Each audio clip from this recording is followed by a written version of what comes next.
Let's talk about how to get rid of plantar fasciitis and to do it instantly. The problem with this condition is the treatments that people go through. They put you on pain medications, steroids, which have massive side effects. They do needle injections. Then you do orthotics. I mean, here's the thing. I had flat feet, so I was raised on orthotics. Every different orthotic, I had it.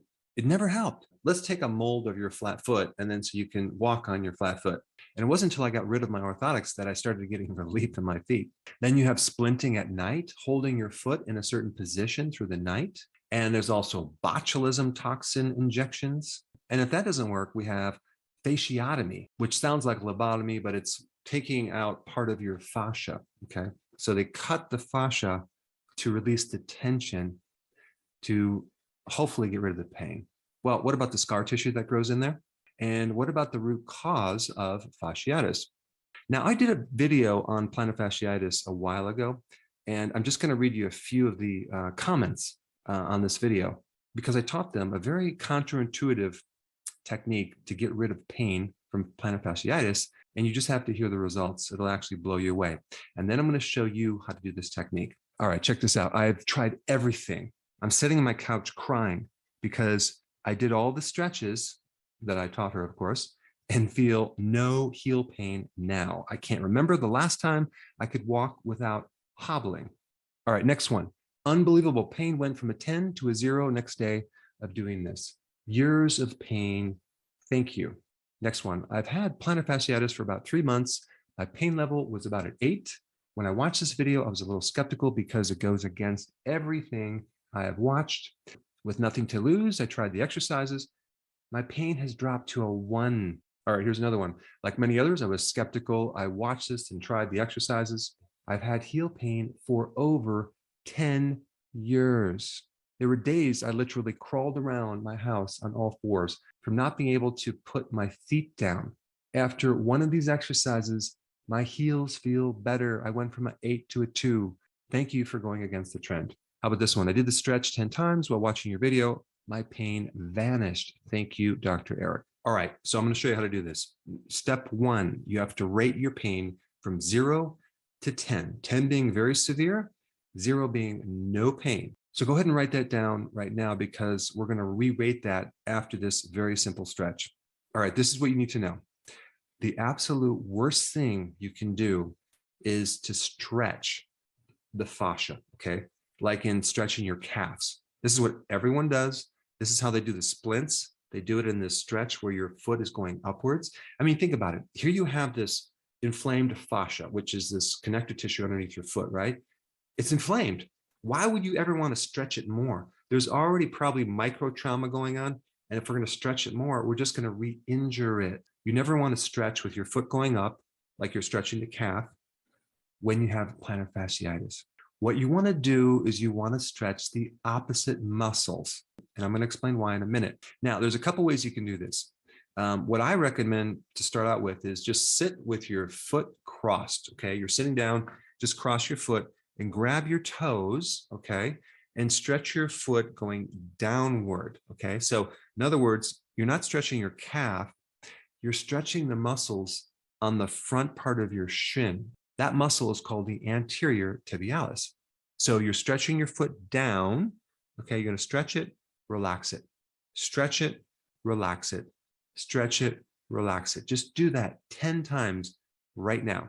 Now, as you're stretching, I want to tell you something. Anytime you have an injury like inflammation underneath your foot and you stretch the opposite muscle, what's going to happen, you're going to send signals on the opposite side, because anytime you contract a muscle, there is a circuit that connects this muscle with the opposing muscle. So to allow movement, when we contract one muscle, the opposite muscle must relax and must lengthen, or else you couldn't have motion. But as you stretch a muscle, the same thing happens. What you're doing with the stretch is you're sending signals to the bottom of your foot, okay, and your calf to relax. That's all you're doing. All right, so it should be about 10 times right now. Go ahead and write down what your pain rating is right now. If you're doing this correctly, it should have significantly decreased. And please put that in the comment section. So you want to do this a few times a day, every day for about 2 weeks. That's the stretch, but there's other things you're going to do as well. All right, let's go to number 2. You want to avoid pro-inflammatory foods and things that are considered food, but are really not food. Now, if you take a look at junk food, it's really made out of 3 things: refined flour, refined sugar, and refined oils. Now, they call refined oils vegetable oils, but they have nothing to do with vegetables, okay? They're not vegetables, they're seeds, but vegetable oil sounds a lot better. I mean, what are you going to do? Like squeeze a carrot or lettuce and try to pull oil out of there? That's not what happens. What they do with seed oils is to extract oil from the seed. You have to put these seeds under tremendous pressure with solvents like hexane, which can be toxic to your nervous system. And you have to put them under very high heats. So refined flour, refined sugar, and definitely refined grain oils are the culprit to a lot of your inflammation in your body. But the big one that a lot of people do not put emphasis on is the vegetable oils. I'm talking about soy oil, corn oil, canola oil, cottonseed oil. These are highly inflammatory and they create major health problems, not just inflammation. They lead to gaining weight, obesity. They lead to heart disease. They shorten your life. There's studies that show linking to gaining cancer. So it wasn't very long ago that we switched our fats in our foods, okay? We used to use saturated fats, okay? Like butter, lard, tallow. And now we do all this processed vegetable oils. Now I know what you're saying, you don't use vegetable oils, right? You don't have corn oil sitting in your cupboard. But here's the thing, in America, 20% of your calories is coming from these so-called vegetable oils, 20% for an average person. And let me tell you where they're hidden. They're hidden in mayonnaise, salad dressing, any food that's either canned or boxed or processed. They're fed to animals in their animal feeds that you end up eating. And they're in pretty much every single restaurant that you go to. These restaurants do not cook with butter or olive oil. They use soy and corn and canola, unfortunately. So if you're going out to dinner a lot and you feel more plantar fasciitis, then we know why. Now, what happens with these omega-6 fatty acids, which are pro-inflammatory, is they start to replace certain healthy fats inside your cell membranes. In other words, they get lodged in the cells, and it creates a situation where it's very, very difficult to get these oils out. It actually takes about 4 years to detox these oils out of your cells, to get them out of your body because they're so locked in to every single cell membrane. So when you switch your diet and start to get rid of these oils and use more saturated fats, whether you're cooking or consuming, and butter, coconut oil, avocado is a good oil, and especially olive oil, it's going to take about 4 years to completely get these oils out of your body. And the amount of oxidation that's occurring because they're very, very fragile in your body is astronomical. It's creating so much free radical damage in its inflammatory process. Not to mention, every single one of these oils is GMO, which means they probably have traces of glyphosate, which is an herbicide, and traces of hexane, which is another toxin that I'm not going to get into in this video. But I'm emphasizing this because in practice, I would say 100% of the people coming in with plantar fasciitis were consuming unknowingly a tremendous amount of this oil.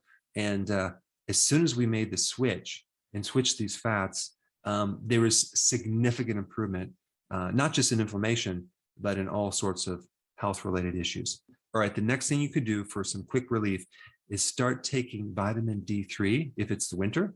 If it's the summer, you go outside, you get a lot of sun, because vitamin D3 is one of the most powerful anti-inflammatory. And I wouldn't just take, 600 IUs, which is the RDA. I would take minimally 10,000 IUs, but preferably 20,000 IUs. But you're going to find probably within a few hours that any inflammation in your body, whether it's in the bottom of your foot or your back, is going to start to vanish. All right. And the last thing that creates a lot of inflammation is frequent eating. So I highly recommend you start intermittent fasting, and you're going to find that too is going to create a huge effect in your inflammation, not to mention other things like weight, your mood, your cognitive function, and your energy. Now, for those of you that want the best anti-inflammatory diet, I'm going to put it right here. There's actually a series or a playlist of a few videos that you need to watch. Check it out. I put it right here.